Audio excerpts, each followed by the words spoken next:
problema principal de una estrategia socialista es crear las condiciones objetivas y subjetivas que hagan posible la acción revolucionaria de las masas, sin la cual no es posible que la burguesía pueda ser combatida y vencida. Combatida y vencida.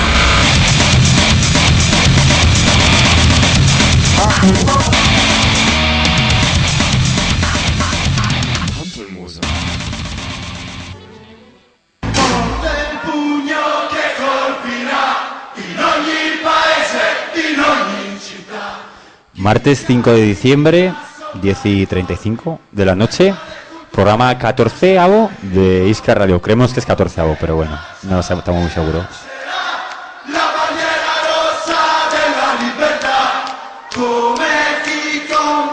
El programa de hoy, como seguramente sepáis, lo tratamos sobre los desahucios.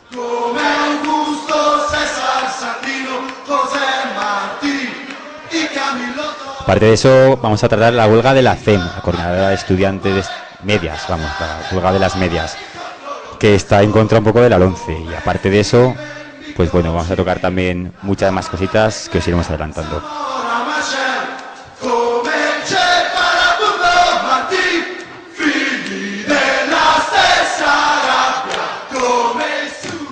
Y estas cosas son Hollywood contra el comunismo, convocatorias, desahucios, memoria histórica y bueno, muchas más cosas en el programa de hoy, Iskra Radio, que comienza ahora.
Encontró una España destruida, deshecha, llena de piojos, llena de cadáveres, saqueada miserablemente por el comunismo y la masonería, y nos dejó una España maravillosa, una España arriba. ¿Harto de la desinformación? Conecta con Iskra Radio todos los martes a las 10:30 de la noche en Radio Mai, en el 102.8 de la FM, o a través de www.iskraradio.tk. Iskra Radio, el programa de la Juventud Comunista en Aragón.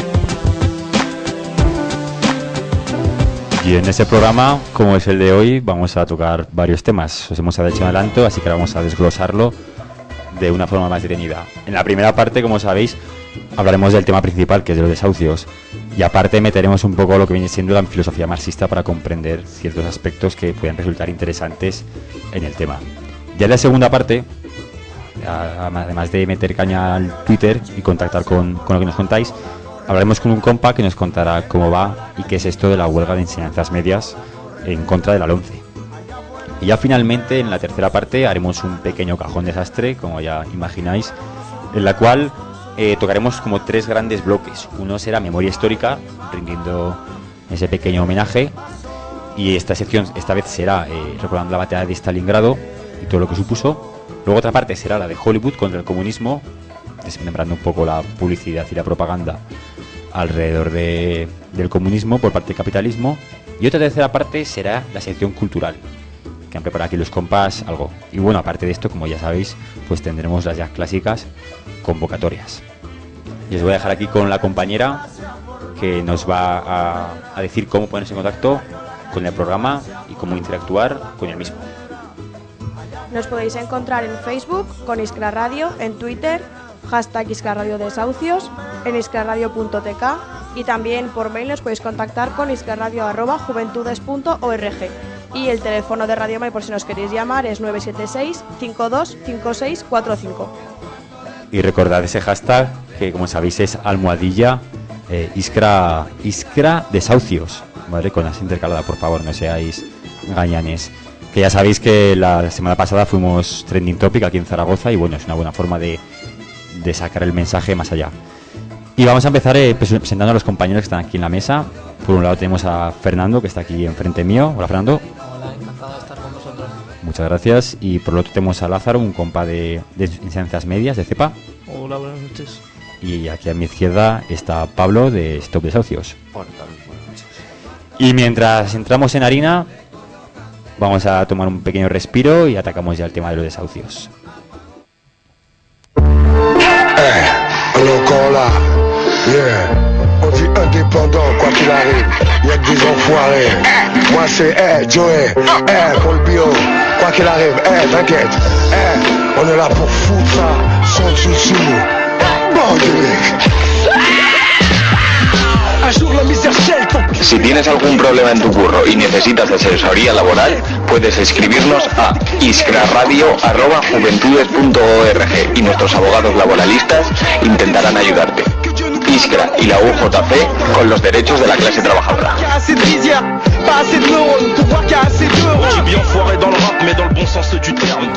Y aparte, y como tal, un derecho de la clase trabajadora, podríamos decir que es este de la vivienda.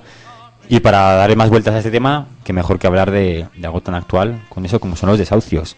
Por eso tenemos aquí a Pablo, que nos va a explicar un poco esto. Y como siempre vamos a empezar por el principio. Pablo es de Stop Desahucios, así que vamos a preguntarle qué es Stop Desahucios. Bueno, Stop Desahucios es una campaña que pone en marcha la plataforma de afectados por la hipoteca y que, bueno, es quizás la parte más visible de la lucha de los afectados por la hipoteca, tanto contra la deuda como por el propio derecho a la vivienda, en el que se ha convertido esta lucha y este movimiento, ¿no? Y de ahí parte esta campaña, que luego ha tenido distintas configuraciones, ¿no? En la mayoría de sitios funciona la PA, aquí en Zaragoza directamente lo que se hace es constituir la campaña Stop Desahucios a partir de organismos de base. Surge de la convergencia de la plataforma solidaria Zuri Parque Goya, que, bueno, de hecho nos encontramos al lado del distrito donde esta plataforma realiza su trabajo, así como asambleas de barrio, delicias, principalmente. Y luego pues hay asambleas como la Magdalena y otras también incluyeron gente que venía voluntaria y tal, ¿no? Y se ha ido configurando un pequeño grupo de gente aquí en Zaragoza, ¿no? Y esa es un poco la experiencia de la que nace, ¿no? Pero la idea original parte sobre todo de los compañeros de la SPA que estuvieron trabajando, pues antes de empezar el programa lo hablábamos, ya hace 4 años que empezaron a desarrollar esta herramienta de lucha que se ha convertido tanto en la campaña Stop Desahucios como en las plataformas de afectos. Y vamos a darle un poco de conceptualización a esto. Un desahucio, ¿cómo definiríais qué es? Pues hombre, un desahucio, este sistema comprende distintas violencias, ¿no? Frente a los trabajadores o a las clases populares. Y hombre, el despido es violencia, ¿no? Y te somete a una violencia bastante dura, es decir, a la exclusión social, a la miseria. Pero claro, el derecho a la vivienda, es decir, que te quiten la violencia que supone que a una persona le despojen de su vivienda y además le condenen una deuda de por vida, es todavía una vuelta de tuerca más, ¿no? Una consecuencia más de la situación que se está viviendo, pero que supone una vulneración. No hay que ponerle gravedad a las cosas, pero que realmente tú puedes sobrevivir más fácilmente sin trabajo que sin casa, ¿eh? Eso es a lo que quería llegar, ¿no? Entonces, al final, la lucha por la vivienda es una una lucha muy, muy concreta, muy ligada pues a una cuestión muy concreta, ¿no? Y se puede ligar pues a la lucha contra el paro. Y de hecho Stop Desahucios se ha convertido, el otro día hablamos con algún compañero, en una de las primeras expresiones organizadas, pues la gente se pregunta dónde están los parados, ¿no? Y dónde está la gente. Bueno, Stop Desahucios hay gente con nóminas y hay gente que trabaja, pero sí que hay algo muy en común de la mayoría de la gente, es que es gente que está en paro o ha cesado actividad de sus negocios. Entonces, bueno, yo creo que esta es una de las primeras expresiones de cuando dice la gente, ¿por dónde se expresan los parados? Pues por sus necesidades básicas. Y sus necesidades básicas una de ellas es encontrar trabajo y otra es mantener sus viviendas en una situación de crisis en la que es muy complicado mantenerla. Dices que hay mucha gente colaborando. Esto de Desahucios tiene mucha colaboración diversa, ¿se nota un gran número de colaboradores o nunca está de más esa ayuda extra que se una gente? Nunca es suficiente, ¿no? Y bueno, y aparte de activistas de estos desahucios, soy o me considero un militante revolucionario, con lo cual para mí nunca es suficiente hasta que no cambiemos la sociedad. Entonces no me puede parecer suficiente. Pero sí que, bueno, como uno ya tiene, aunque soy, no digo mayor ni joven, estoy entre tal, pero uno tiene su experiencia. Yo no había conocido un ambiente social como el que hay, y tampoco había conocido muchos movimientos como los que han surgido ahora, con el nivel de participación que hay. Si viene mucha gente, por las últimas asambleas no hemos bajado de las 80, como poco 50 personas. Es verdad que la gente que trabajamos, como suele pasar, pues se va configurando un grupo pues que no es muy amplio, pero sí que estamos hablando de que igual pues tenemos 30, 40 activistas más o menos habituales, entre gente que es afectada y gente que no, va a echar una mano. Y luego pues en torno a Stop Desahucios pues hay por lo menos pues 200 personas, es un poco lo que estimamos, ¿eh? Y luego aparte la gente que se pasa a apoyar las acciones, ¿no? Que eso es mucha más gente, pues ves incluso pues a gente del movimiento vecinal histórica. El otro día veía a un compañero, un camarada histórico del partido, a Manolo Gil, que yo hace muchos años que no lo veía, y lo vi en Delicias también. Es decir, pues que te encuentras gente incluso pues que se va enterando y va acudiendo, y es gente pues que igual va a un acto, a otro no, pero bueno, sí que se nota que hay apoyo, ¿no? Se da cierta continuidad, ¿no?, en la lucha. Oye, y para unirse a estos desahucios, para las personas que nos estén escuchando y digan, hostias, me gustaría a mí colaborar de algún modo, ¿qué les dirías? Pues lo primero, pues echar una mano es acudir a la asamblea de Stop Desahucios. Stop Desahucios, si tiene algo en común con otros movimientos que han surgido a partir del 2011, es que es un movimiento que se organiza desde abajo, ¿no? Y que tiene como fin organizar a la gente de abajo. Entonces el órgano en el cual se organizan las asambleas, que son todos los lunes, que sirven no solo como asambleas de organización para la acción de Stop Desahucios como plataforma, sino que también sirve de asesoría colectiva, porque bueno, como decíamos, esto es un drama para las familias que lo sufren, tienen muchas dudas, y una de las cuestiones principales en todo esto es conseguir que la gente tenga información de cómo enfrentarse a esa situación, ¿no? Que es una cuestión quizás puede parecer menos política, pero que es fundamental en toda esta historia, eso, y que la gente pueda contar qué es lo que le ocurre, y al mismo tiempo escuchar a gente que le ocurre lo mismo que a ella, ¿no? Y eso es fundamental en todo esto. Una herramienta de apoyo. Eso yo creo que es esa dinámica, que por eso decía que la virtud, es decir, nosotros no hemos hecho más que reproducir un modelo que ya han puesto en práctica otra gente, que es una herramienta valiosísima, porque todo el mundo se pregunta, oye, ¿cómo movilizamos a la gente, ¿no? Bueno, pues a la gente se le moviliza peleando, organizándola desde abajo para pelear por sus cosas más concretas y tal, ¿no? Y luego ya señalaremos, es decir, cosas interesantes de la campaña que luego seguramente surgen en el debate, es que no se queda solo en la ILP, sino que hay muchos debates en torno al tema de la vivienda, que se están incluso en el tema de la banca, ¿no? Y luego si eso, pues ya entramos. Avanzamos. Oye, y antes me decías que os reunís los lunes. Son asambleas, supongo, abiertas. ¿Dónde y a qué hora? Sí, perdona, que no he terminado. Mira, a las 7 de la tarde en la Federación de Asociaciones de Barrios de Zaragoza, que es en la segunda planta, y bueno, está a lo de la Pantera Rosa para el que... Sí, ahí en San Vicente Paúl, ¿no? Eso es. Vale, pues nos quedamos con esa idea y seguimos ahora hablando de desahucios.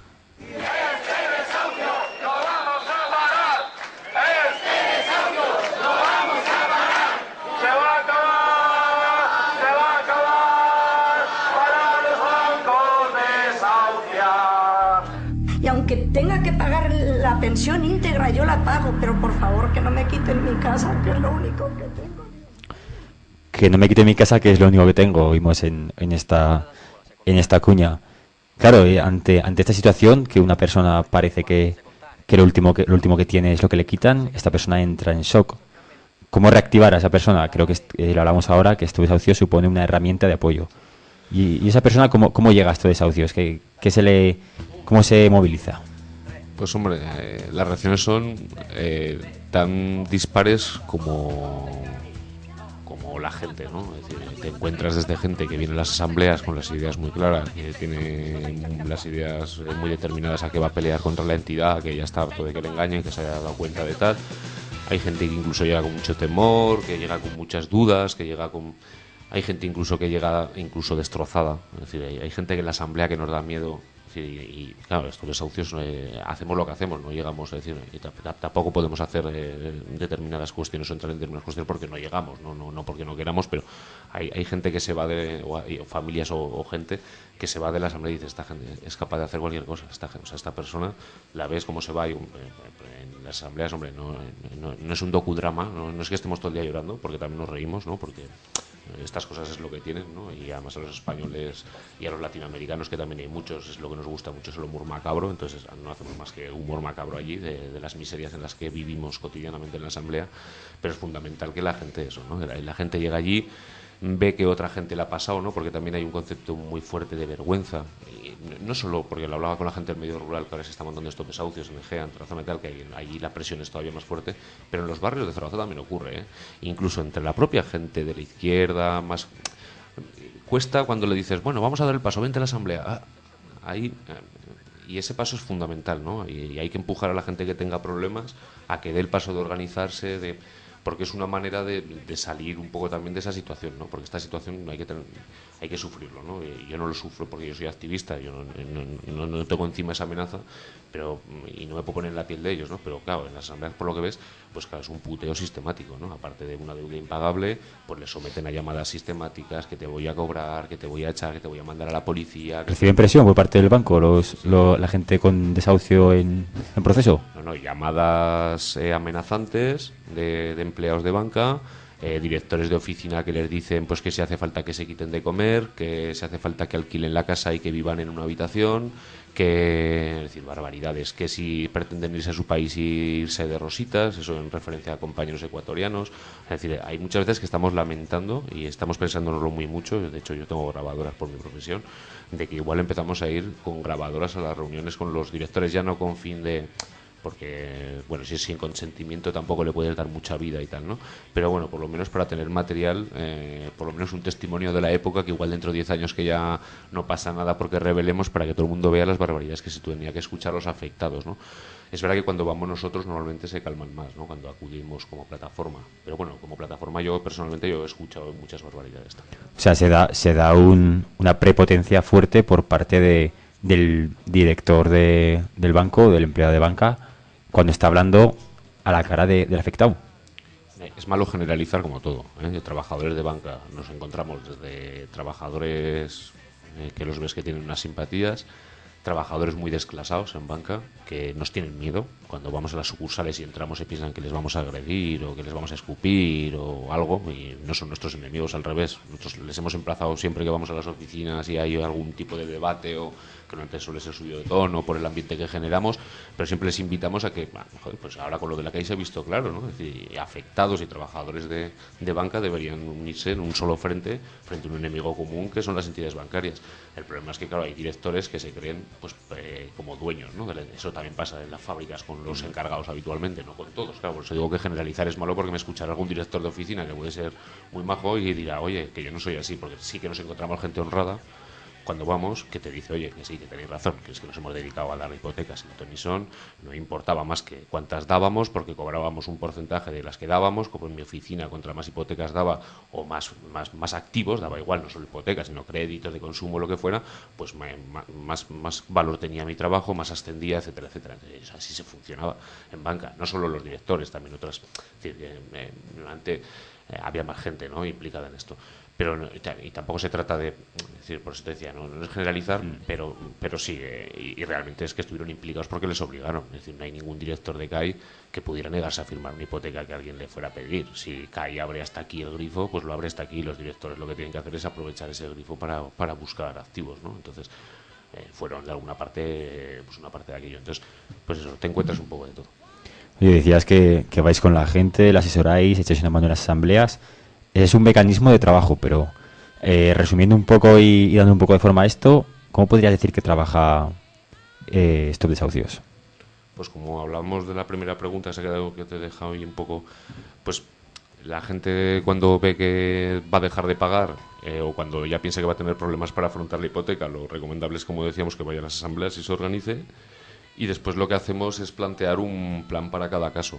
Cada caso interviene en la asamblea, los compañeros le explican cuál es su experiencia concreta en respecto a su caso, y ahí se diseña pues una estrategia, ¿no? Pues que pues normalmente pues si el compañero acaba de empezar a pagar, pues suele ser presentar un escrito solicitando la dación en pago.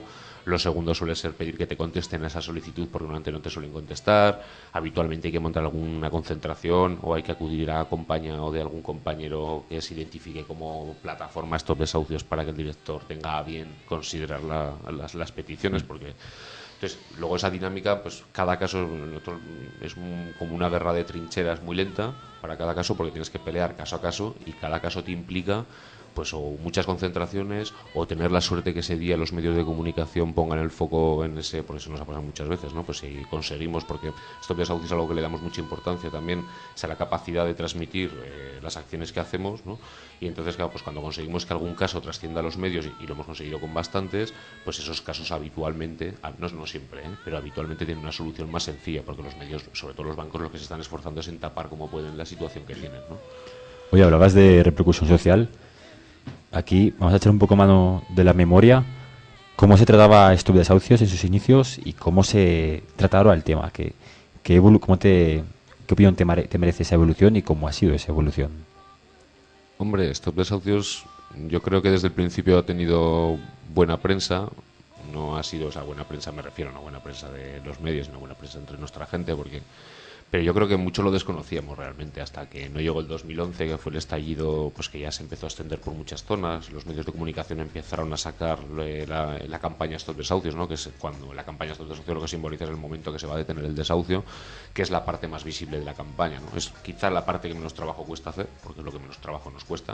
No quiere decir que no cueste esfuerzo, porque hay que levantarse pronto, hay que ir, hay que hacer un montón de cosas, pero evidentemente, bueno, pues hay mucho trabajo.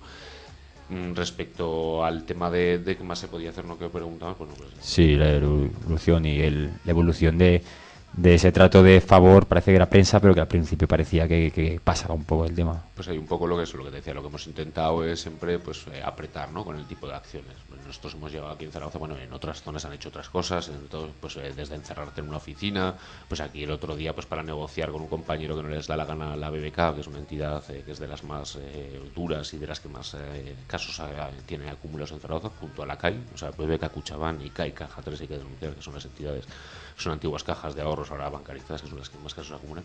Bueno, ahí hemos tenido que hacer, por ejemplo, pues historias como hacer quedadas falsas para despistar, porque claro, estamos muy perseguidos, cualquier acción que hacemos vamos escoltados, identificados, por supuesto, a veces pues nos intentan disolver, con palabras nunca nos han cargado ni nada, pero bueno, pues hay alguna tensión de vez en cuando, pues alguna vez tenemos que despistar y ocupar una oficina, ¿no? Y entrar 10 compañeros allí con los stocks, decir, bueno, pues hasta que no llames al de Bilbao, que además tenemos los teléfonos ya del de Bilbao, porque claro, como hemos hablado con todos los encargados de deudas de morosos de todos los bancos, tenemos, y le decimos, no, ¿a quién está llamando? ¿A la fulanita de Bilbao? ¿A la Yusun y tal? Sí, a esa estoy llamando. Le dice Sorra, que es una compañera de esto, que entonces se produce hasta ese tema de, bueno, pues que llegas un poco allí pues a forzar, ¿no? Un poco la situación.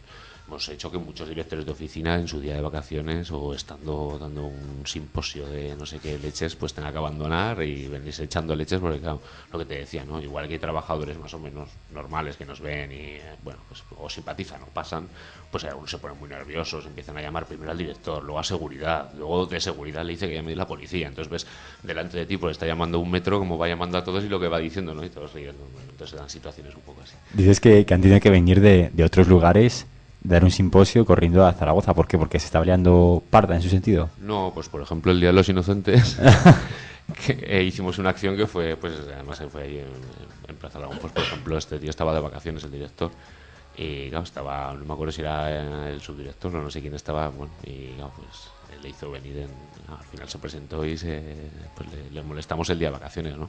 Por eso digo que estas acciones, ¿qué más hacemos, no? Pues los de Madrid, por ejemplo, hacen lo de las acampadas, ¿no? Aquí lo estamos valorando. ¿Qué más hemos hecho? Por ejemplo, amenazar con que les íbamos a meter sangre por ventanilla, ¿no? Porque así, ¿no? Porque fue una campaña que hicimos de los órganos durante el verano, que fue primero la BBK, que era que nos quitaban el ojo, que apareció en una foto, bueno, hay que hacer estas cosas, ¿no? Luego hubo descojones generalizados de los compañeros más ortodoxos, pues bueno, hay unos ojos de plástico en la mano, con ketchup, como que era sangre que nos habíamos sacado con un parche el ojo y tal, y la siguiente era pues ir con una compañera que se atreve, y lo puede hacer, pues sacarnos, no, nadie piense en litros de sangre, ni que vamos a montar ahí un chavisque, pero meterle unos tubicos de sangre de verdad, de los afectados, ¿no? Decirle, bueno, pues ya que no te vale con nuestra casa, que te damos nuestra casa a cambio de la deuda, bueno, pues toma un poco más de sangre, porque no tienen nada más que darle al banco, ¿no? Entonces era para simbolizar eso. Entonces nos llegó a hacer hasta cuestiones de esas, que eso sirvió para lograr una dación en pago inmediata. O sea, el banco, cuando vio que íbamos a hacer lo de la sangre, dijo, hostias, pues digo que muchas veces tenemos que ir buscando, lo que pasa es que, claro, no tenemos tanta imaginación como casos hay, ni esto sirve para todos los casos. Como te decía, que eso es cuando das la clave en un momento determinado, ¿no? Y cuesta mucho con cada caso dar con ese momento determinado para cada caso, ¿no? O sea que una vez más vemos que una lucha organizada tiene su rédito. Bueno, lo tiene. O sea, la plataforma de afectos por la hipoteca está hablando de más de 500 paralizaciones de desahucios por parte directamente de las plataformas. Yo creo que son muchos más, para empezar, porque estos desahucios de Zaragoza, si algo tenemos, es que somos un poco desastre en nuestras cifras. Entonces no sabemos ni siquiera cuántos hemos llegado a parar, porque aparte de los tres que hemos montado con piquetes y convocado piquetes, luego hemos convocado muchos desconvocados, es decir, porque hemos logrado acuerdos, es decir, pero realmente son más, o sea, porque hay muchos que no están contabilizados y se han llegado a acuerdos, y sí que sirve. De hecho, en estos desahucios voy a tocar madera porque tenemos varios por delante, pero de la gente que acude a la asamblea, digo, de manera periódica, no te digo el que aparece un día, porque hay gente que aparece un día, me van a echar de casa y no vuelve, pues claro, esa gente no sabes cómo está en este momento. Hay alguno que posiblemente aparece dentro de 6 meses, me han desahuciado. Pero la gente que acude, que se molesta en su caso, que colabora con los demás, porque es una exigencia obligatoria para participar en estos desahucios, ¿no? Eso va por delante. Pues de eso solo consiguieron desahuciar a la primera compañera, que fue África de Valdefierro, que fue el primer caso que llevamos, producto seguramente de ser unos primaveras. Pues en el segundo intento de desahucio la echaron. Pero desde entonces, de más de 200 casos que habrán pasado por estos desahucios, de los que te digo, de los que han participado, no han desahuciado a nadie más. Estamos a la espera de muchos desahucios. Por eso digo que toco madera, porque claro, tenemos un montón de casos en los juzgados ahí atrapados, que estamos a la espera de qué ocurre con ellos, ¿no? Son las cifras muy buenas. Sí, las cifras ahora son buenas. Y luego a la parte con el decreto, una parte también se nos podía coger al decreto, lo cual nos da cierto margen, y era un año y pico. ¿Qué es ese decreto? Explícalo. Bueno, pues sabéis que hoy he estado Ada Colau justo antes del programa, estaba viendo en el Parlamento, ha explicado la ILP muy bien, la verdad es que es una maravilla como la explica, que es una maravilla como explica la ILP. Y bueno, pues lo que propone, es decir, la propuesta de la ILP, pues es muy sencilla, ¿no? Que es la dación en pago con carácter retroactivo, el alquiler social y la moratoria de desahucios, ¿no? ¿Se suelen acoger? Bueno, pues lo que hablábamos, ¿no?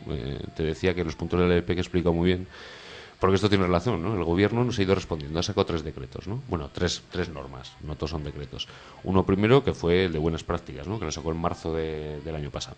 Bueno, esto era una especie de dación en pago. El ABC y los medios de la derecha dijeron, el gobierno aprueba la dación en pago en negrita bol a tamaño 90, ¿no? Ahí, vale. Y nos llamaron todos los periodistas, claro, corriendo, los afectados. De hecho, cada vez que el PP saca un decreto se nos llena la asamblea, no hace más que fortalecernos, porque claro, la gente viene a preguntar qué hay de lo mío, de qué va esto, ¿no?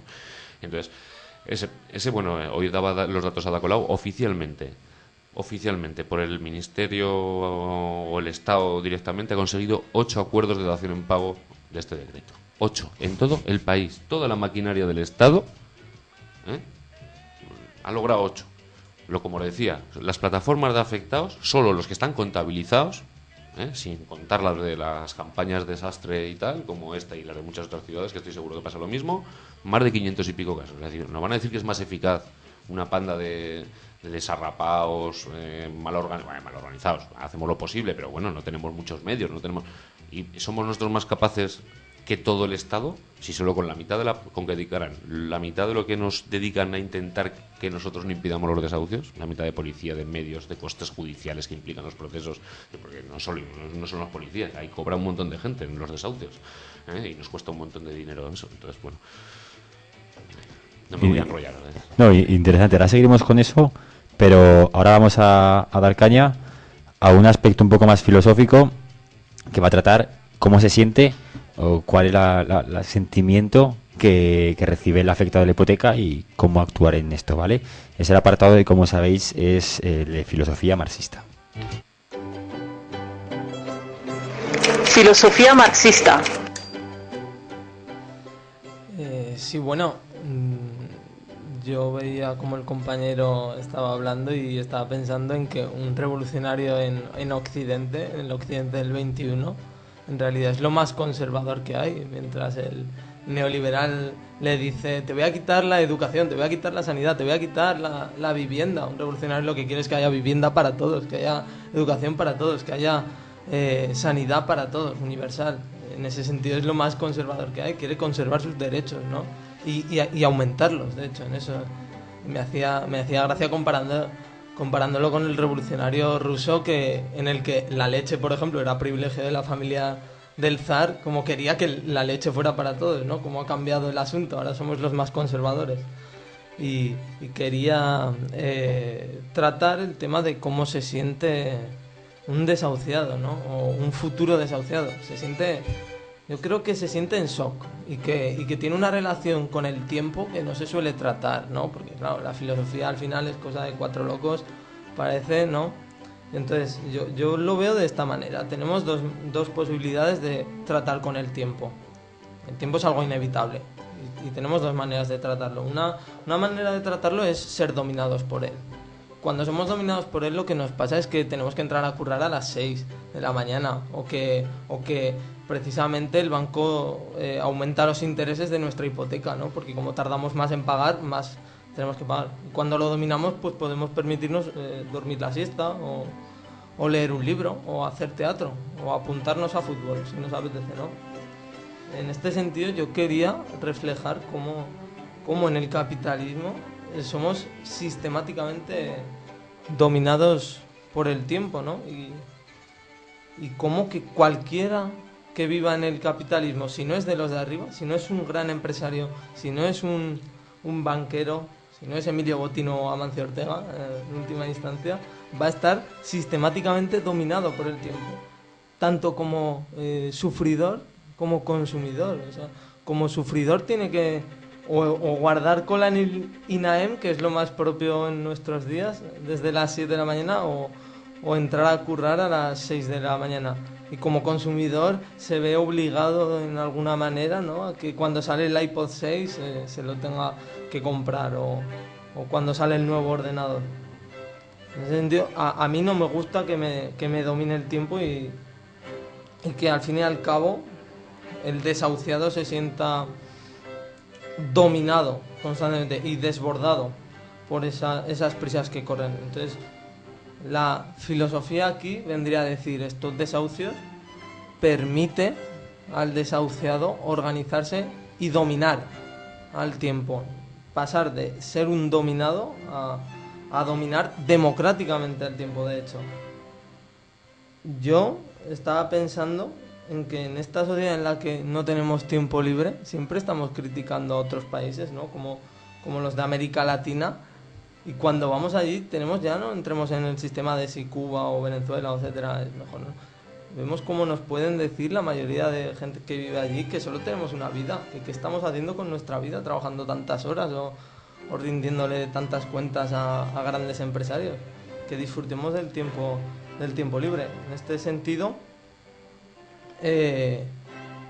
no necesitamos una iPod 5 a costa de que nos desahucien mañana. No necesitamos mandar un cohete al espacio a costa de que Nueva York sea la ciudad con más pobres del mundo. No necesitamos que España demuestre su potencial en Mali, su potencial militar, a costa de que desahucien a tanta gente, ¿no? Como demócratas, como revolucionarios que quieren conservar sus derechos, vamos a intentar dominar al tiempo. Decía Voltaire que la razón es aquello en que todos los seres humanos están de acuerdo cuando están tranquilos. El tiempo, que nos domine el tiempo en este sistema, no nos permite estar tranquilos. Tenemos que ir cada vez más rápido, como una locomotora en marcha. Cada vez más rápido. No sabemos muy bien hacia dónde, pero nos exige ir más rápido. Nuestro profesor en la universidad, o nuestro jefe, o el Estado, nos exige ir más rápido. Lo que un demócrata, un revolucionario demócrata, que quiere que haya libertad y no dictadura totalitaria del tiempo, tiene que hacer es crear y estar en plataformas como Stop Desahucios. Stop Desahucios o asambleas vecinales en estilo San José, o partidos políticos como el Partido Comunista, por ejemplo. Lo que esas organizarse permite es dominar democráticamente al tiempo, ponernos de acuerdo entre nosotros. Que el mercado domine dictatorialmente al Parlamento es el mejor síntoma de que la ciudadanía no está organizada. Porque si la ciudadanía está organizada, el mercado no puede dominar al Parlamento. Un Parlamento elegido democráticamente. Cuando hay tecnocracias como la de Mario Monti o la de Grecia en su día, antes de que votaran a Nueva Democracia, después de toda la campaña publicitaria contra Syriza preelectoral, cuando se dan esas tecnocracias, podemos decir que la ciudadanía de ese país no está lo suficientemente organizada para instaurar una democracia que es incompatible con el capitalismo, porque el capitalismo se vende como democracia formal, pero de democracia formal precisamente no puede ser democrática, una democracia formal. Es una dictadura totalitaria del tiempo, porque la democracia es el poder del pueblo, el poder popular. Cuando una democracia se vende como una democracia formal en la que tú votas cada 4 años, ¿cómo le vas a decir a alguien que va a ser desahuciado mañana que puede votar dentro de 3 años? ¿Cómo le vas a decir a alguien que no tiene acceso a la educación que puede votar? O a alguien que está viviendo debajo de un puente. No le puedes vender que puede votar y que es libre, porque no lo es. No es libre para pensar, no es libre para razonar por encima del tiempo. Necesita unas condiciones sociales. Esas condiciones sociales no se las puede dar el capitalismo. Se las dan plataformas como Stop Desahucios, se las dan partidos políticos organizados, no el capitalismo. El mercado no se las puede dar. En ese sentido, yo quería hacer un alegato, ¿no? Pues por la utilidad de Stop Desahucios, como ha dicho el compañero, y quería al final sacar unas conclusiones que creo que nos pueden valer a todos, si te parece bien, Julio.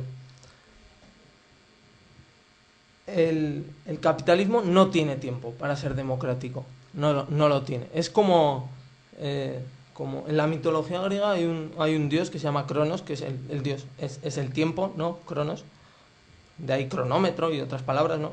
Es el tiempo, que devora a sus hijos, los devora, se los come. Hasta que no llega Zeus y lo derroca, Cronos está devorando constantemente a sus hijos, no les permite vivir. El cuadro de Goya, para los que nos estén escuchando, es muy visual, si lo buscan en internet. Cronos devora a sus hijos, no les permite tener una vida. Si somos revolucionarios y somos demócratas, tenemos que derrocar a Cronos, tenemos que derrocar al capitalismo. Si somos hijos del capitalismo, que tenemos que ser parricidas de él y derrocarlo. Y para derrocar a este capitalismo, la organización como clave en la lucha y el avance de los derechos, y derechos como por ejemplo el derecho a la vivienda, porque la vivienda está comprendida como un derecho, ¿no es así? Y por eso mismo estamos en esta harina. Pero ¿cómo concibe el mercado esta vivienda y cómo actúa hacia ella? 30 segundos antes de cuña, porque antes, como he dicho, no me quería enrollar porque tenía que hacer la intervención además está interesante, la verdad que no sé si nos va a dar tiempo entonces para comentarlo. Entonces, era simplemente con los decretos, nos habíamos quedado en el primero, el segundo que sacaron, que era lo que quería explicar, que era el de moratoria, que es el que está ahora vigente. Este sí que afecta quizá a más gente, ¿vale? El problema es que es tirar como darle la patada, como si los desahuciados fueran una lata a la que le pudieras pegar una patada echarla un año y medio, bueno, 2 años, ahora queda un año y medio de decreto, porque el decreto es lineal, no es a partir de que te lo conceden, sino son 2 años. ¿Luego se renueva o cómo va eso? No, en principio son 2 años en la calle, por eso digo que el decreto, que la gente tiene que saber, bueno, la gente lo comprendió enseguida porque el PP ya no tiene, este gobierno ni el anterior no tienen casi crédito ya entre la gente, entonces la gente ya ni se lo cree, ¿no? Ni siquiera comprenden lo que dicen, pero ya no se creen sistemáticamente porque claro, han mentido mucho. Pero entonces la gente, para empezar, son 2 años. 2 años empezar desde que se aprobó en noviembre, es decir, que ahora si te lo concedieran ahora ya no serían 2 años, te quedaría un año y pico. Por otro lado, no está reglamentado el tema de la deuda, de qué pasa con la deuda sigues arrastrándola, y tampoco están reglamentados los intereses de mora, que en este país los intereses de mora están entre el 21 y el 29%.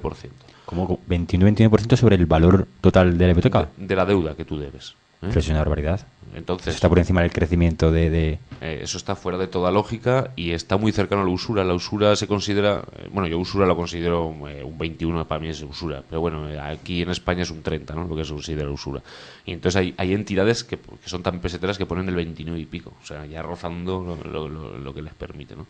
Entonces, eso no lo contempla el decreto. Y luego, por otro lado, pues lo que decimos, no dan ninguna solución. Es decir, ¿qué va a hacer el gobierno dentro de un año y pico cuando se presente que todas esas miles de personas que se han adscrito a ese decreto en los juzgados y que han estado, qué van a hacer con ellos? ¿Los van a echar a la calle? ¿Les van a hacer...?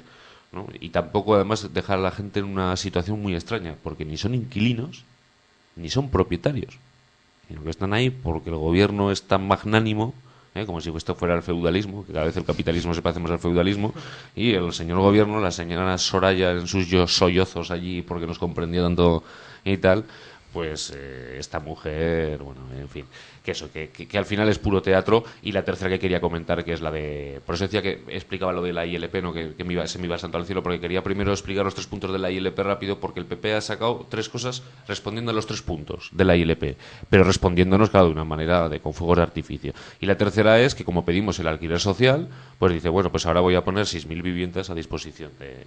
Claro, 6.000 viviendas, con el magma, ya no es aluvión, esto ya es un magma de desahucios que ha habido de ejecuciones hipotecarias.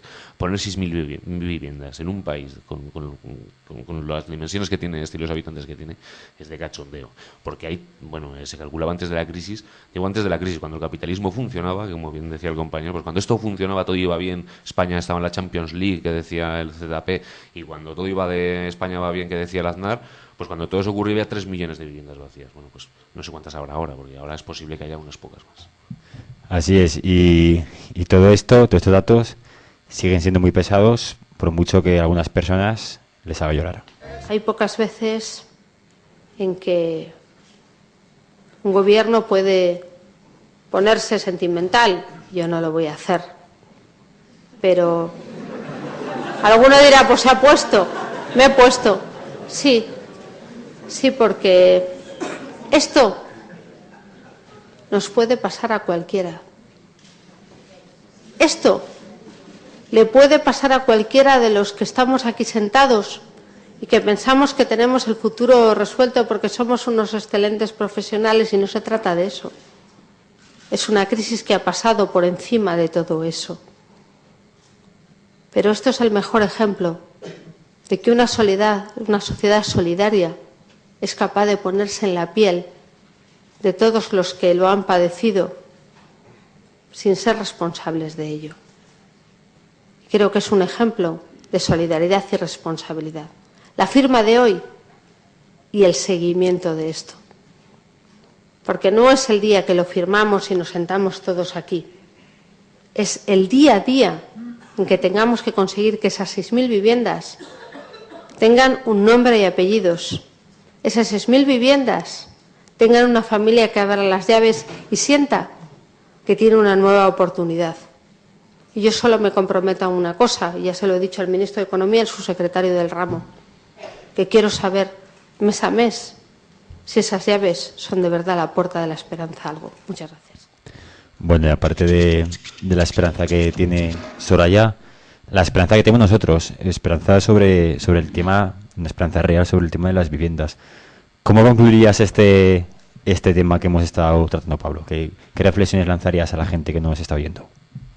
Pues, por un lado, que es fundamental que consigamos empujar para aprobar los 3 puntos de la ILP, que ya no puedo a desgranarlos, pero que la gente tiene acceso, puede escuchar a Ada Colau por las grabaciones de la intervención de hoy, que lo explica muy bien, y si no buscarlo por ahí, pero que es fundamental aprobarlo, que suponen 3 medidas de urgencia que son imperiosas, es decir, que es una cuestión de vida o muerte, me atrevo a decir, y no estoy exagerando, porque no hemos terminado de profundidad, pero esto ha llegado, ya sabemos, a un reguero de suicidios, que en el último Mundo Obrero, por cierto, había un artículo, no, el penúltimo había un artículo, una compañera que planteaba que estábamos por encima de los 100 muertos al año, ¿no? Por estas cosas, es decir, que no es una banalidad. Entonces, ¿cuál es la perspectiva? Hombre, la perspectiva que tenemos es que hay que empujar, quien haya visto a Ada Colau en la intervención que ha hecho en el Parlamento ha estado muy bien, la compañera, se les manda una carta a cada parlamentario, esto desde luego les está ofendiendo mucho y nos están acusando ya antes de empezar de antidemocráticos y tal y cual, pero vamos a seguir adelante. Entonces se les ha mandado una carta que tienen que responder, firmada, el que quiera, evidentemente, la PA, de que va a votar en el Parlamento a favor de la de la aprobación de los 3 puntos de la ILP.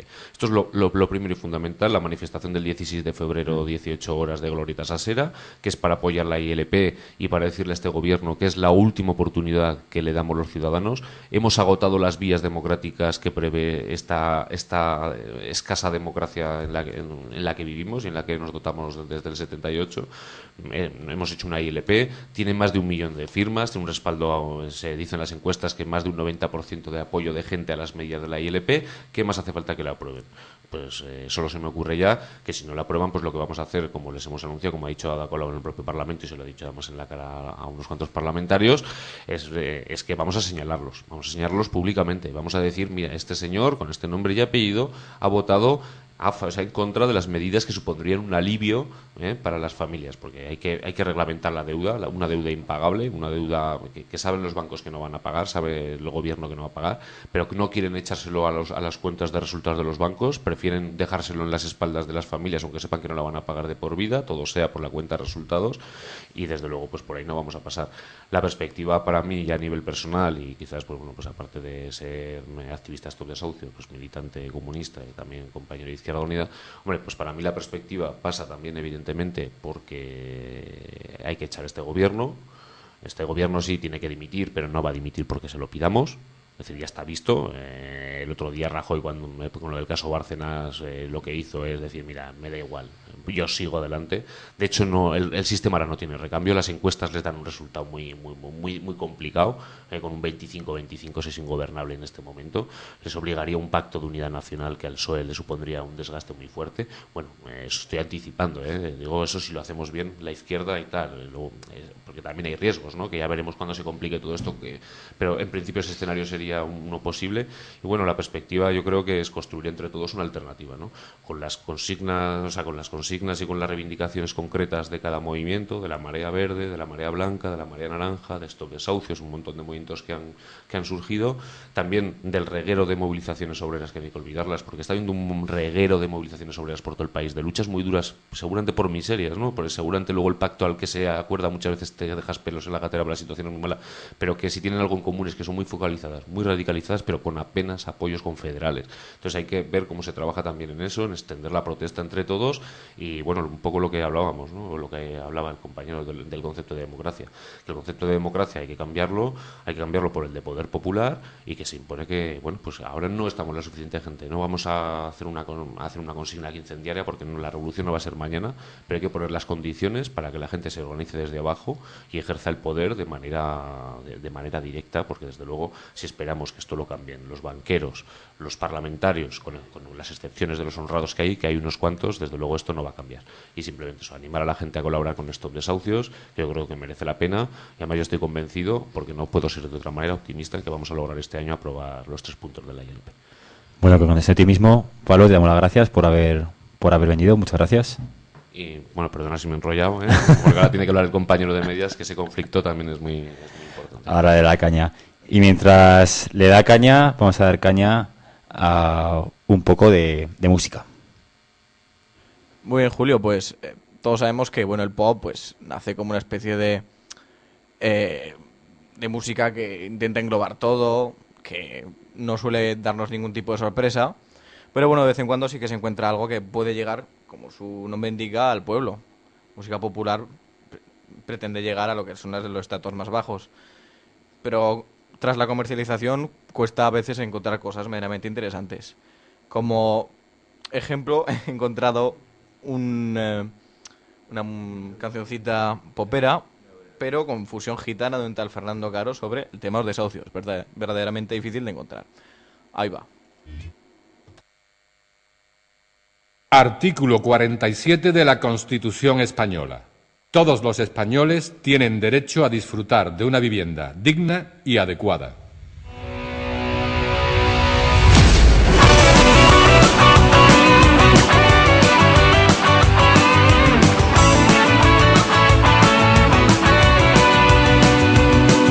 Después de llevar más de media vida pagando los salarios de mi casa, me tratan como si fuera un perro, me echan sin decir media palabra. A ver cómo le cuento yo a mis hijas que guarden sus muñecas en una caja y que esta noche duermen con su abuela. A ver cómo le explico esta jugada. Vengo a pedirle, señor juez, que no lo haga, porque la ayuda me han quitado y no tengo nada. Que ya no sé qué voy a hacer, que ya no sé qué voy a hacer. Quíteme la luz del sol, quíteme la vida, también la ilusión, llévese mis sueños y déjeme sin nada. Quíteme la religión, quíteme la conciencia con esta canción, llévese mis recuerdos y déjeme sin alma. Quíteme la luz del sol, quíteme la vida, también la ilusión, llévese mis sueños y déjeme sin nada. Quíteme la religión, quíteme la conciencia con esta canción, llévese mis recuerdos y déjeme sin alma.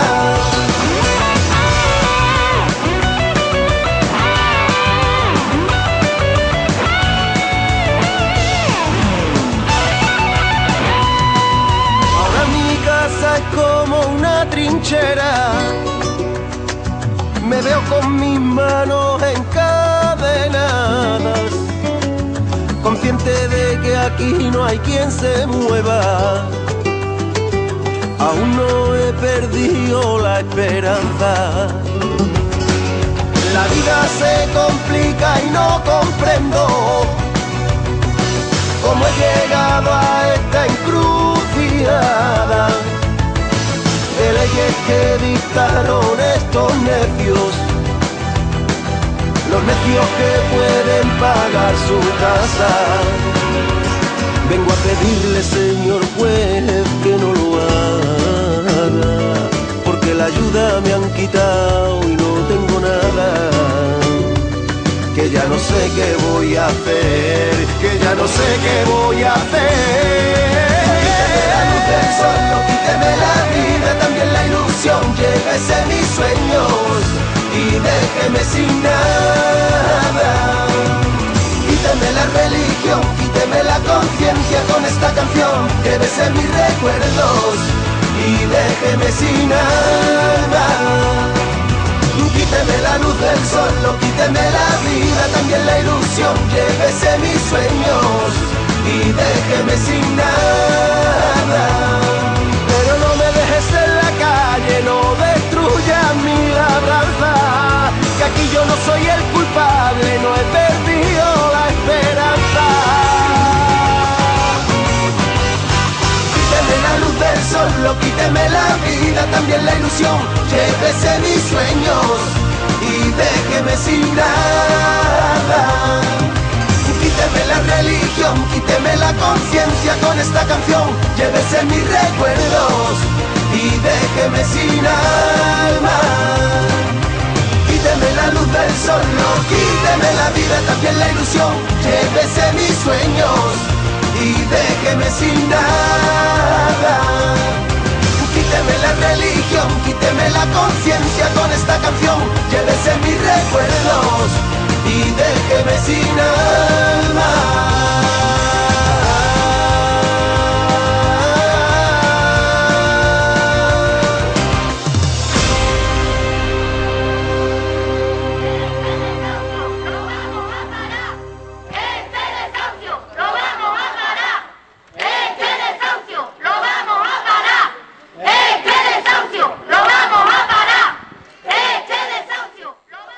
Te metiste conmigo, pajarito. Te metiste conmigo, pajarito. Te metiste conmigo, pajarito. Te metiste conmigo, pajarito. Vamos a comentar unos tweets, Nacho. Cientos de miles de viviendas vacías en España. Hay más casas que familias en este país. Sin embargo, la vivienda es un lujo. Julio nos comenta que Stop Desahucios y la plataforma de afectados por la hipoteca son un ejemplo de creación de poder popular. Pablo. La lucha contra los desahucios es empoderamiento popular, fundamental en el proceso de acumulación de fuerzas que vivimos. Fomenta la creación de un sujeto político colectivo, que se ve capaz de tomar las riendas y enfrentarse al poder con éxito. Bueno, y aparte de enfrentarnos al poder con éxito mediante organización contra el desahucio, también nos podemos organizar desde abajo, tanto en lo que viene siendo la clase como lo que viene siendo la edad. Y en relación a esto tenemos a gente muy joven actuando ya contra ciertos aspectos de este sistema. Y uno de ellos es Víctor Lázaro, que está ahí conmigo. Hola, Víctor, otra vez. Hola. Y Víctor es de CEPA de Enseñanzas Medias, ¿no? ¿Es así? Sí, sí.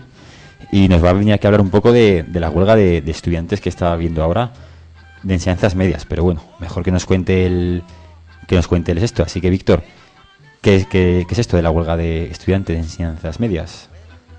Bueno, no sé si sabréis, hace poco hubo un tercer borrador de la LOMCE, que creo que dentro de poco se va a debatir ya en el Congreso si se aprueba o no se aprueba. Y esta huelga se convoca sobre todo en contra de esta reforma educativa. Que es la LOMCE, como decías. Y, oye, así un poco por encima, ¿qué es esto de la LOMCE? Bueno, pues es una reforma educativa que nos lleva a tiempos bastante pasados. Bastante pasados. Eso me suena un poco a elitismo, ¿no? Y a privatización, tal vez. Sí, sobre todo porque permite la entrada de dinero privado en la enseñanza. Sobre todo en un momento en el que nos están diciendo que no hay ningún tipo de forma de financiar una educación pública. Oye, ¿y esto de que entre dinero privado en la educación pública, qué supone? ¿Por qué estamos en contra de eso?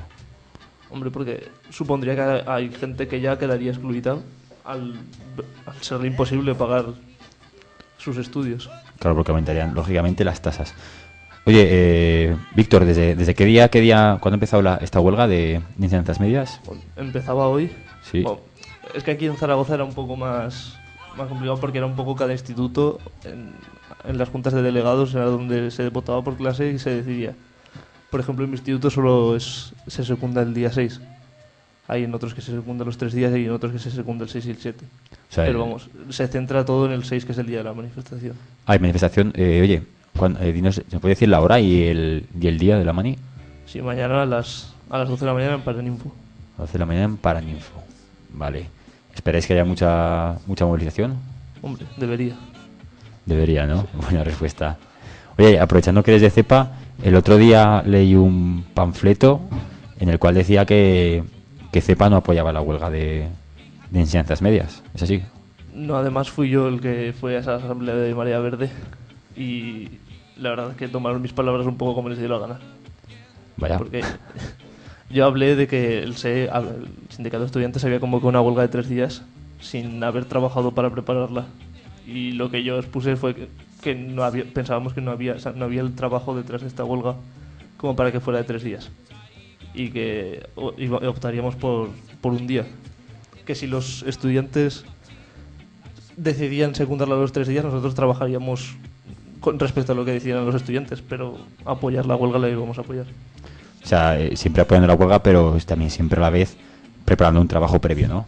Claro, evidentemente, porque realmente esta huelga lleva desde noviembre convocada, pero hasta este mes no ha habido ningún tipo de trabajo. Y realmente porque hemos sido pesados y se han convocado las asambleas. porque si no, no existía ninguna forma. Hemos tenido que casi que empezar de cero desde el principio del curso. Oye, ¿cómo ha sido el trabajo en las asambleas de medias? Es un poco complicado, porque después de Navidades tener que volver a convocarlo a la gente que en enseñanzas medias no está muy concienciada, pues cuesta que engancharlos al trabajo. Pero bueno, día a día, siendo un poco pesado, pues al final se consigue que la gente acuda y que vea lo que se nos está viniendo encima. Dentro de esta peña de enseñanzas medias, esta gente un poco más joven ya, adolescente, acabando la adolescencia, ¿existe una posición política, existe una madurez política que sea activa? Es más bien, en medias es más bien un movimiento asambleario, no hay mucha idea sobre política, no se sabe muy bien lo que es.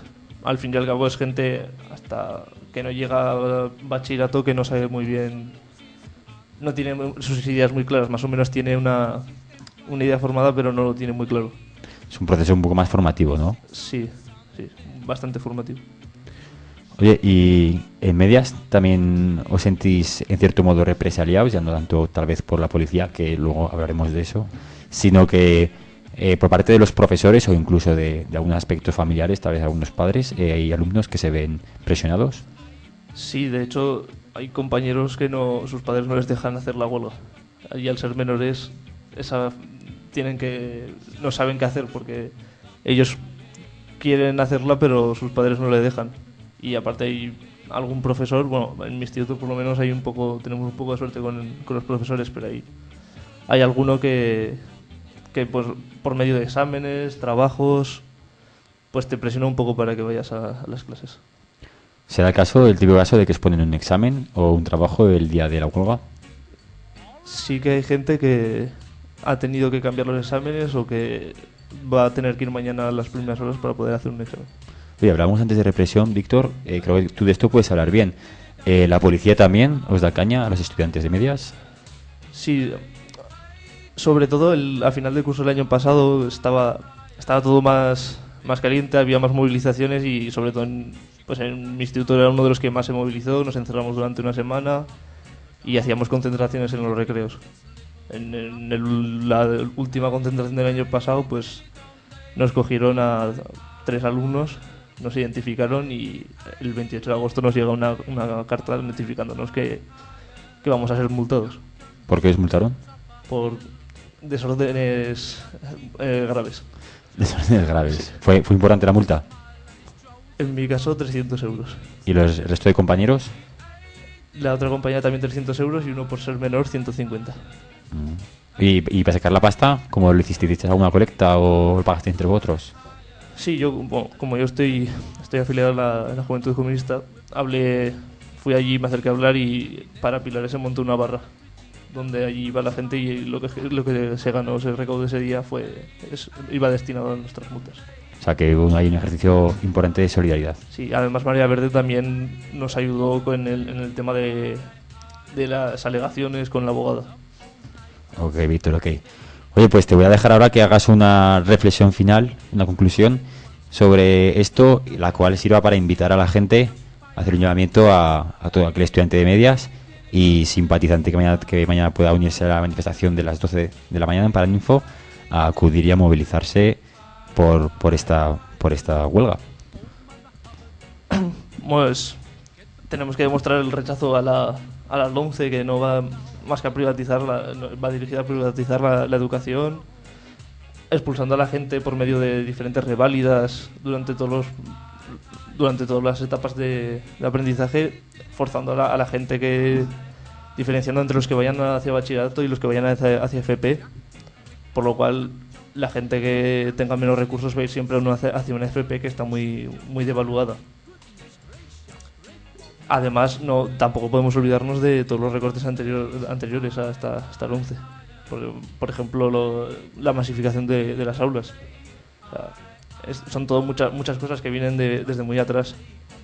O sea que hay que seguir luchando y organizándose para avanzar y defender y avanzar en los derechos, ¿no? Así que, Víctor, muchas gracias por haber venido aquí a echarnos una mano y decirnos, aclararnos algunas cosas. Y bueno, estás invitado a volver cuando quieras, cuando ataquemos otra vez algún tema de estudiantes. Y dejamos esta segunda parte y os dejamos con un tema.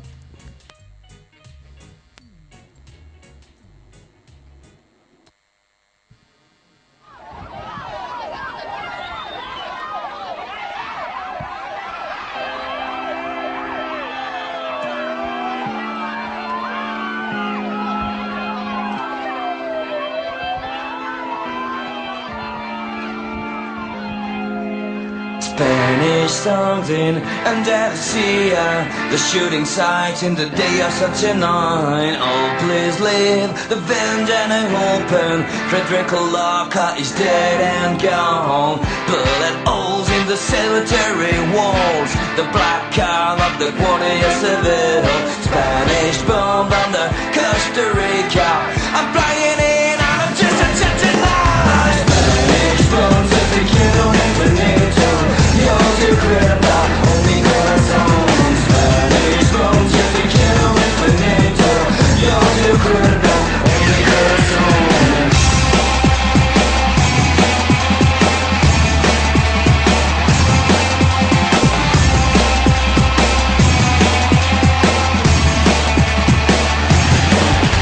Spanish wigs in my disco casino.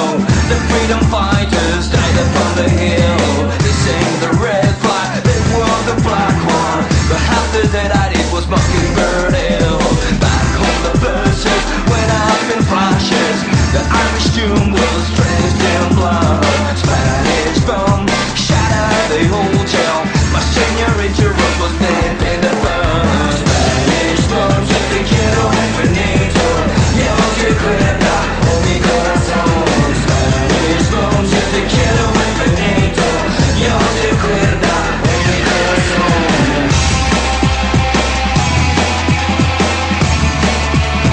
Oh mi corazón.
¿Quién quiere ser comunista?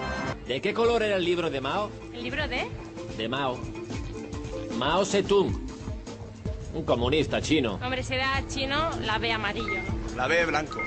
La azul turquesa. Azul. Comodín de 50%, a ver. A, amarillo. B, rojo. ¿Rojo?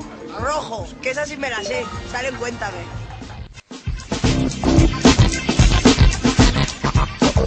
¿Harto de la desinformación? Conecta con Iskra Radio todos los martes a las 10:30 de la noche en Radio Mai, en el 102.8 de la FM, o a través de www.iskraradio.tk. Iskra Radio, el programa de la Juventud Comunista en Aragón. Y bueno, ya entrando en esa tercera parte del programa, empezamos a tocar el tema de memoria histórica, que vamos a empezar a tocar todos los días, recordando pequeños temas que hostias que hay que recordar porque son importantes. Es construcción de la historia y un poco sirva como homenaje. Y bueno, he traído aquí a Arturo, que nos va a decir, que nos va a traer este apartado de memoria histórica, el tema de Stalingrado. ¿No es así, Arturo? Así es. Bien, hoy 5 de febrero, hace 3 días que se conmemoraron el 70 aniversario de la victoria en la batalla de Stalingrado. Una batalla que duró unos 100 días, desde el 23 de agosto del 42 hasta el 2 de febrero de 1943. Esta tiene el récord de ser la batalla más sanguinaria en la historia de la humanidad. No se sabe exactamente cuántos millones de personas murieron, se calcula que entre 1 millón y 3 millones. Bueno, no nos vamos a centrar en el aspecto técnico, en el aspecto militar de la batalla. Eso, o sea, los historiadores militares, por ahí por internet tenéis mucha información y unos cuantos documentales. Pero vamos, los de Canal Historia ya sabéis que esos no se pueden ver muy bien. En fin, a lo que llegamos. Lo importante de la batalla de Stalingrado es lo que significó de cara a la Segunda Guerra Mundial y al hecho histórico del avance del fascismo por toda Europa y lo que casi podría haber sido por todo el mundo. O sea, en Stalingrado se frenó la ofensiva nazi con un coste muy, muy grande de vidas y con un honor y una gloria, pues, pocas veces igualado en la historia de la humanidad, ¿no? O sea, hubo... Bueno, vamos a centrarnos un poco. O sea, el problema es que a veces en la sociedad actual se nos ha imprimido un poco la idea de que la Segunda Guerra Mundial se ganó gracias a los americanos. Y ahí tenemos esa imagen, ¿no?, del desembarco de Normandía, de la llegada a Francia de los americanos, y como así, pues, se consiguió la libertad en Europa. Pero a veces se intenta silenciar, aunque es imposible silenciar la gesta que hubo en el este de Europa, que los que, con las estadísticas en la mano, derrotaron al ejército nazi fue el pueblo soviético y el ejército rojo, que perdieron en total 26 millones de personas en esta guerra. El 70% del ejército nazi, entre ellas sus mejores divisiones, fueron derrotadas en el frente oriental. Sin embargo, el frente occidental, aparte de también ser una gesta y un logro, gran parte de los soldados que luchaban en ese frente era el denominado Volkssturm. Volkssturm, si no sabéis lo que es el ejército que reclutó la Wehrmacht al final de la guerra. Se componía básicamente de ancianos y de niños menores de edad, de 12, 13 años, 11 incluso, que era lo único que quedaba ya en Alemania sin militarizar. Y vamos, en el frente oriental también había Volkssturm, todo hay que decirlo. Bueno, Stalingrado significó el principio del fin del nazismo por cuestión militar, una cuestión también económica que demostró que el frente oriental era inabarcable para la economía alemana, no podían llegar los suministros desde Leningrado hasta el mar Báltico, bueno, hasta el mar Caspio, perdón, y también significó en parte una pérdida de confianza por parte de muchos oficiales alemanes en Hitler, porque Hitler se empeñó y se obstinó en la conquista de Stalingrado, no solo como una puerta hacia lo que era el Cáucaso, a lo que es el Cáucaso, con sus yacimientos de petróleo, sino que también era una ciudad que tenía una importancia moral, ¿no?, para la Unión Soviética. Era la ciudad de Stalin, la ciudad que Stalin había liberado en la guerra civil rusa, y pues como un ejemplo de la nueva ciudad socialista, porque a partir de los años 20 y 30 sí que hay una gran industrialización y pues era como un motor económico, y por eso Hitler en parte se obstinó, bueno, como ya sabéis, en la conquista de las tres las tres cabezas de la URSS, Leningrado, Moscú y Stalingrado, que por cuestiones poblacionales o estratégicas igual era la menos valiosa, pero sí que era importante para Hitler porque era el símbolo de Stalin, el símbolo de su enemigo. Finalmente no logró conquistar Stalingrado. Solo en la batalla de Stalingrado se calcula que unos 700.000 militares alemanes o fueron capturados o fueron o murieron en la batalla, y representó, pues lo que he dicho, el punto de inflexión que acabó con la derrota del nazismo. Sin más, recordar pues esa gesta heroica que todo un pueblo realizó para acabar con la mayor bestia que ha estado en Europa hasta hoy. Esperemos no volver a ver otra bestia como esas y que no haga falta que millones y millones de humanos valerosos y heroicos tengan que morir para rechazarlos.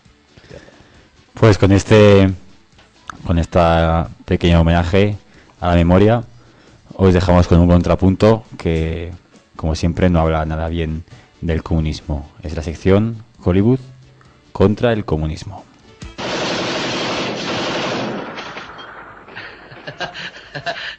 Jack, ¿no cree que debemos ir a otra parte de la habitación, lejos de los cristales? No, aquí estamos bien.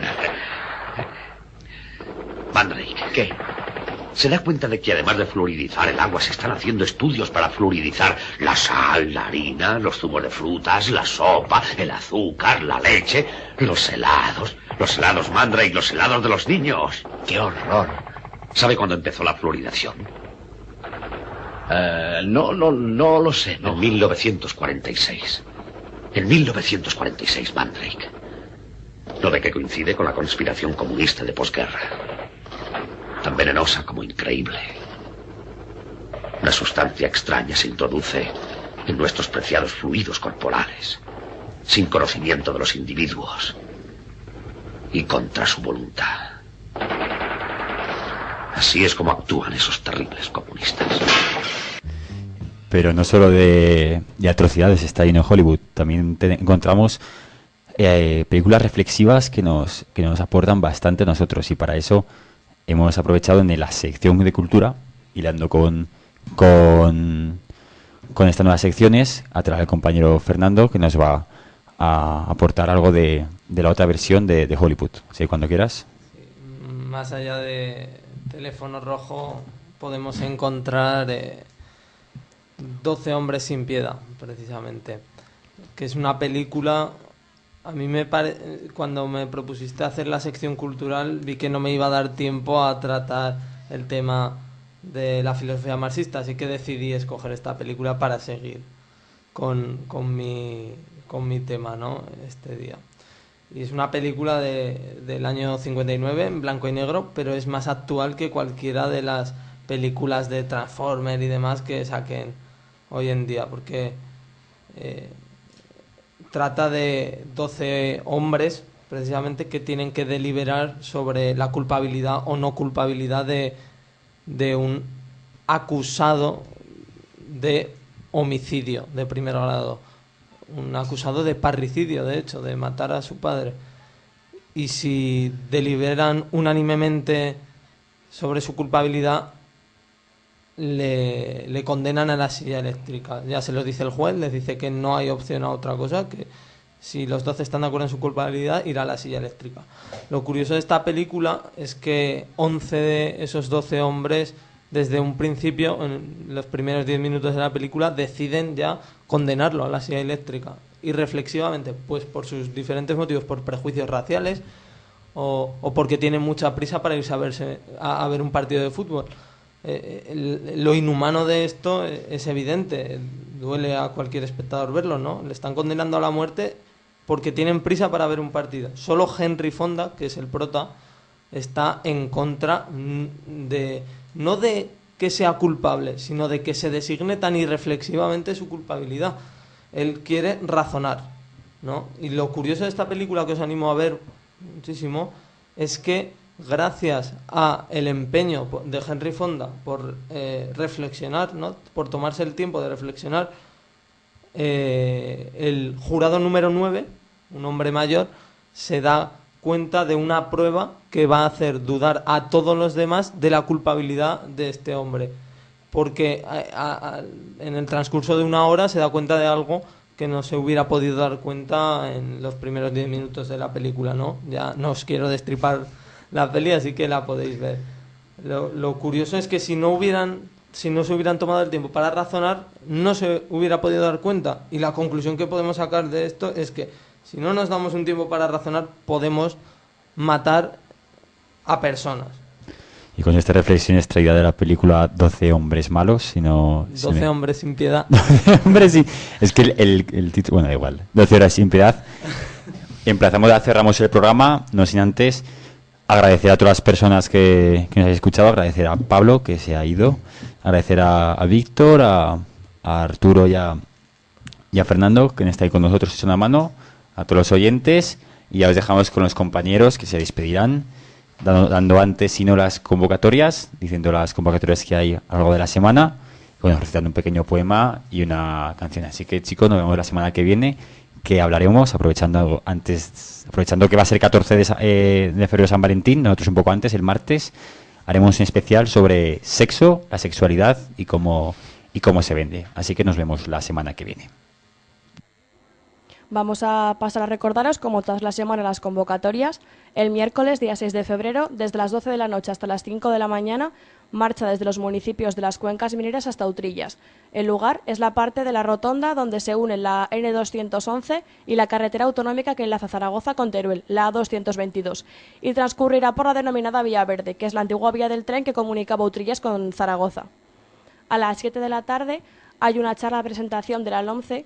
Desde las 7:30, proyección de vídeos, y a las 8, un debate sobre la educación. A las 8:30, inauguración Ojo de la Pantera, Stop Leibert. Y a las 7 también la asamblea del 15M San José, lugar la avenida San José, calle Ventura Rodríguez, número 12.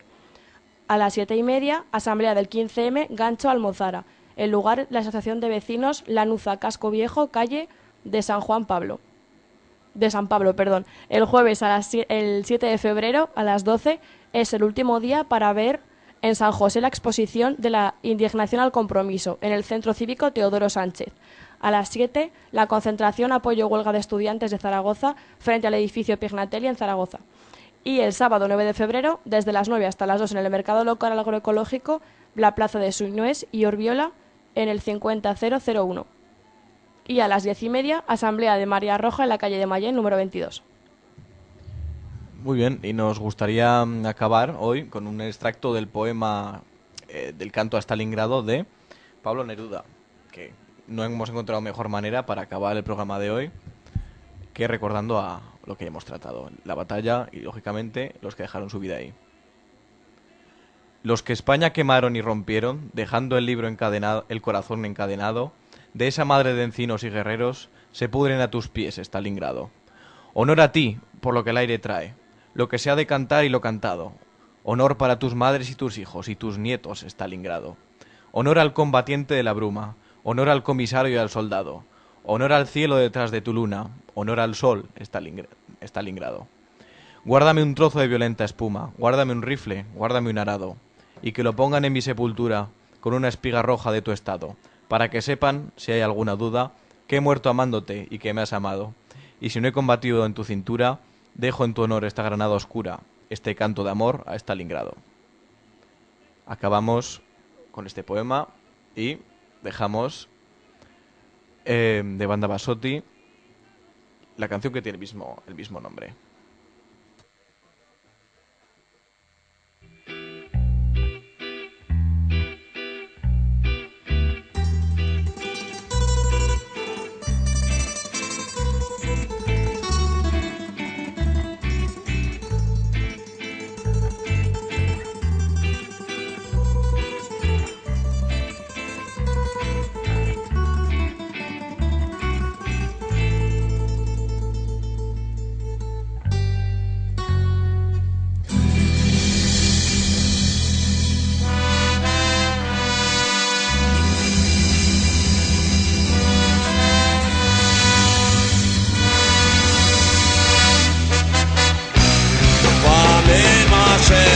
Sotto i morti